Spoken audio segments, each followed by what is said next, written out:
Hi everybody, Radical Gardener. Well, my garden exploded. I gotta show you what's going on in my garden. So we had rain for about a day and a half and thunderstorm, which of course is nothing but great. Let me turn this around. There you go. I did moved. Come on, Lair. Come on, Lair. Come on. Come on. Come on. Come on outside with Mom. Come on. Come on. He just woke up. Come on, Lair. There you go. Okay. So all these pots that were here, I moved them, and they're over here now, and they look way better. So here I'm going to put in a big flowering plant.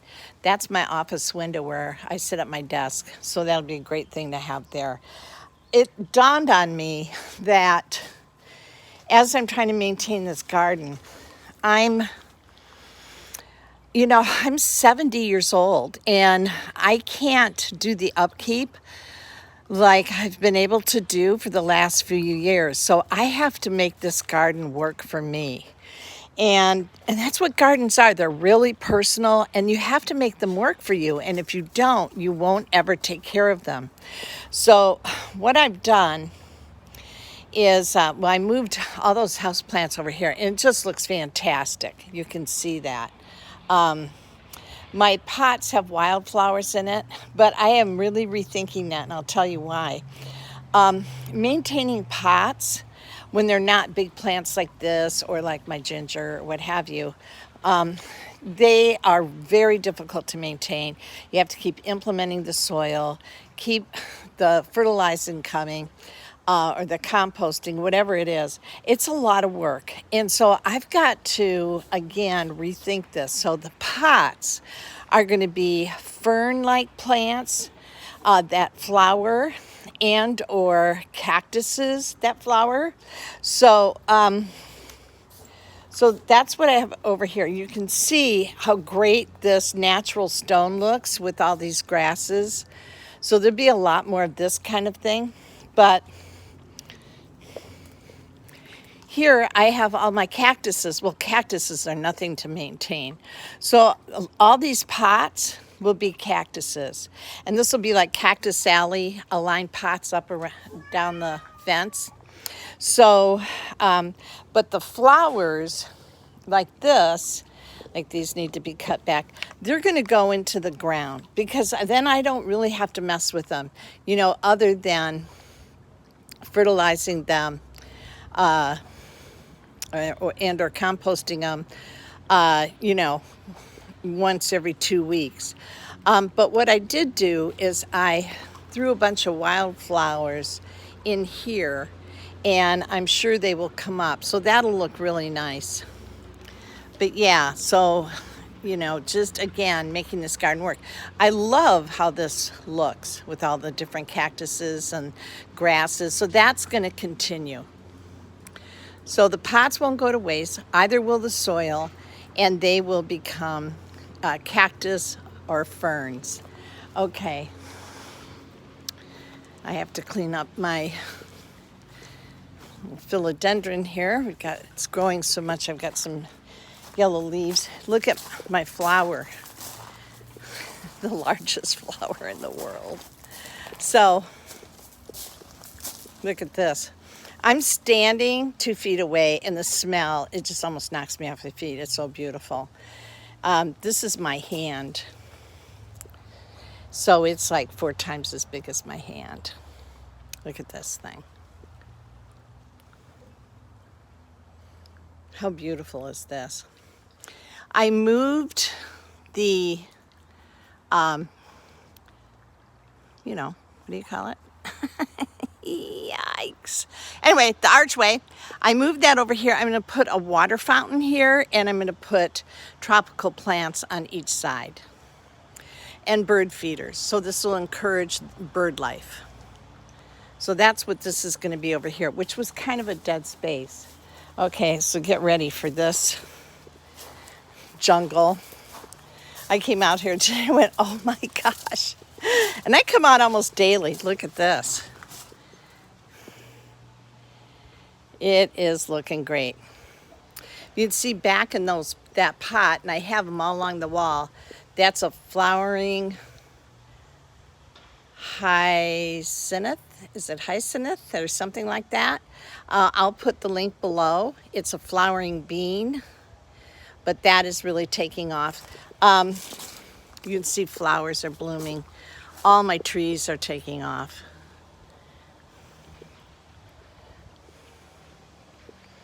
Pineapple.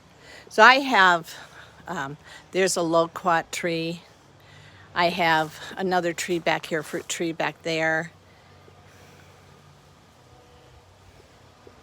You can see my canvas flowers are everywhere. Here.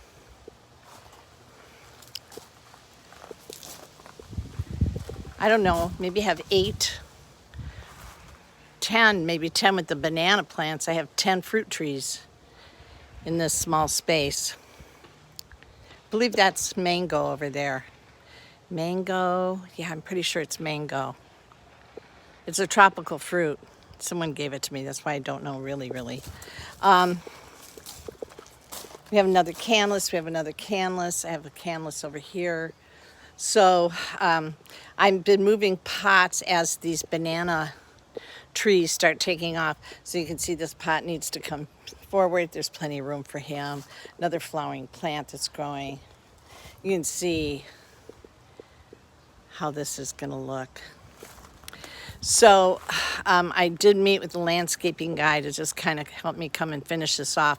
And all this green coming through the rocks is ground cover that we planted. But he has another ground cover he wants to bring in that flowers that is about 2 feet high. And he wants to bring in and just thread it through here.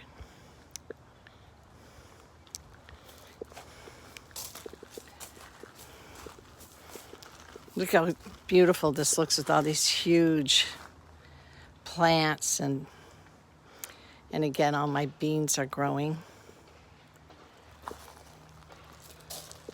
The bees have been all over this.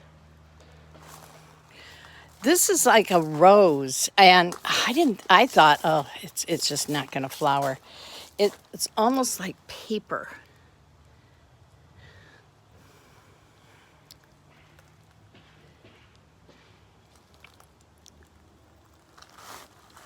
Another canvas there.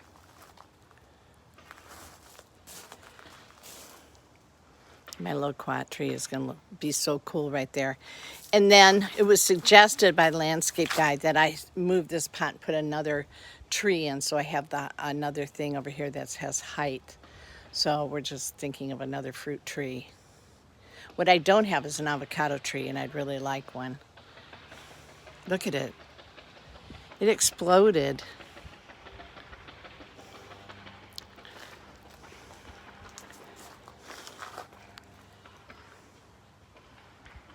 You can see this Confederate jasmine is doing its thing. Here comes all its little flowers. That's going to smell like heaven.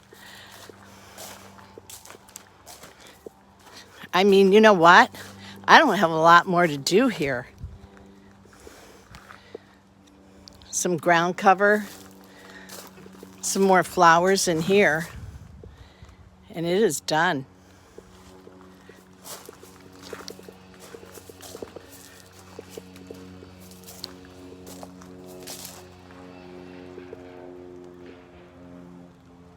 Passion flower.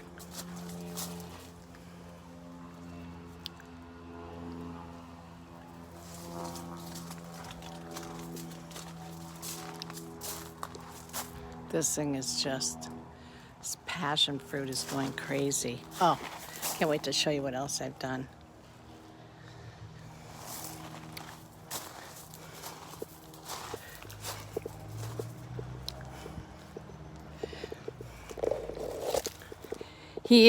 The landscaping guy is going to help me with more bamboo along here. He can help me strap this tree back so we don't lose this tree. I love this tree. It's a bottle brush. Birds love it. Larry loves it. Hey, Larry.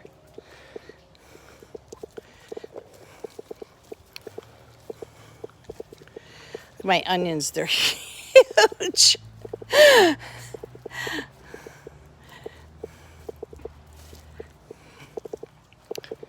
So I moved all the herb pots back here. And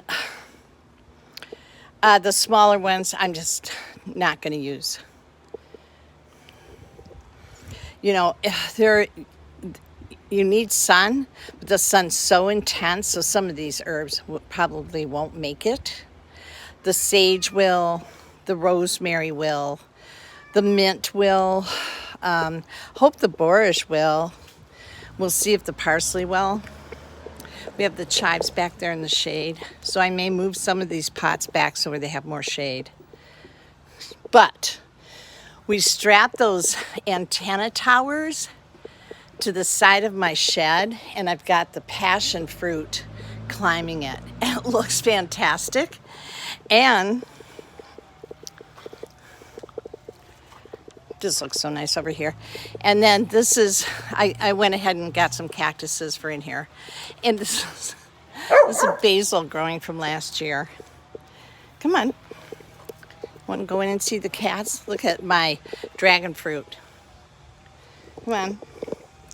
Actually, with the dragon fruit and all the different cactuses I have that grow fruit, I've got a lot of fruit growing.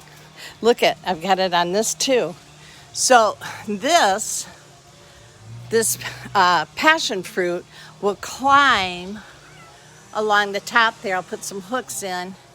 And then this fig ivy will eventually cover the whole shed. So that is going to look spectacular with all the other plants that I have. And then, geez, my carrots look like they're ready to pick, as does my parsley. And this is just the first year for the asparagus, so it's just being goofy, which asparagus does the first year. So bamboo's getting taller, but I moved the pots. Just cleaned it up. It was feeling junky. Yeah, that's what I'm talking about. The cats, lazy cats, they need to get a job. Look at these cats. They just sit by the pool all day. What's that all about? See them all? That's crazy.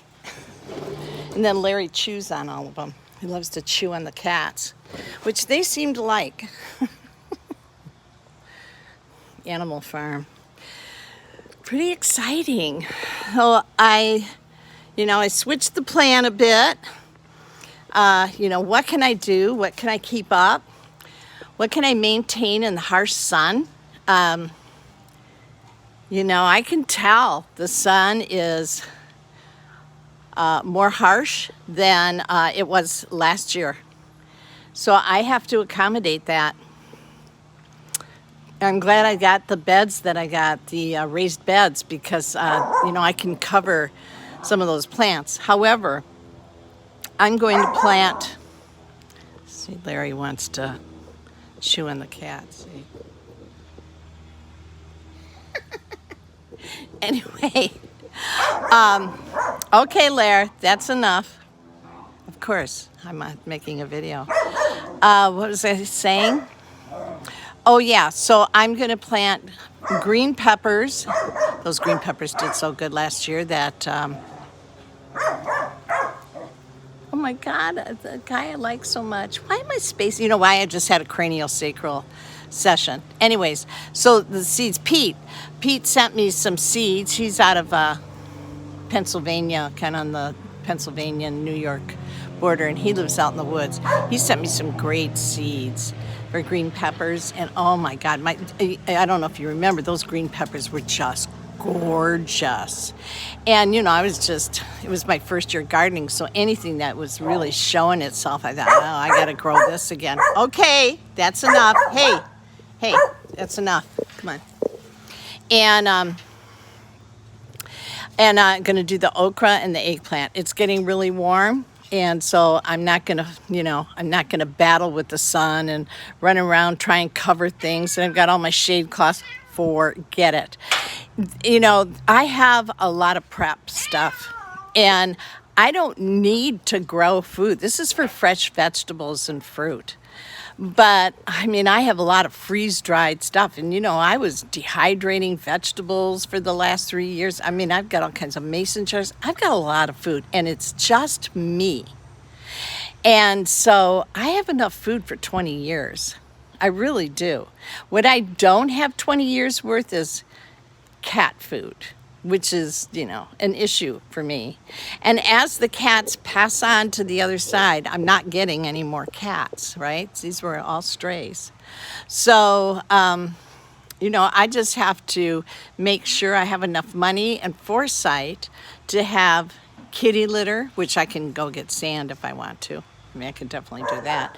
But kitty litter, dog food, cat food, that's it. And the kitty litter, I'm finding it at this little country store for $2. I mean, that's really cheap. Okay, that's enough, Lair. They get up high so he can't reach them and he loses it. Okay, you guys, so I'm going to get off here, but it's looking good, isn't it? Okay, Radical Gardener, from my garden to yours, may your garden always grow. See you soon. Bye-bye.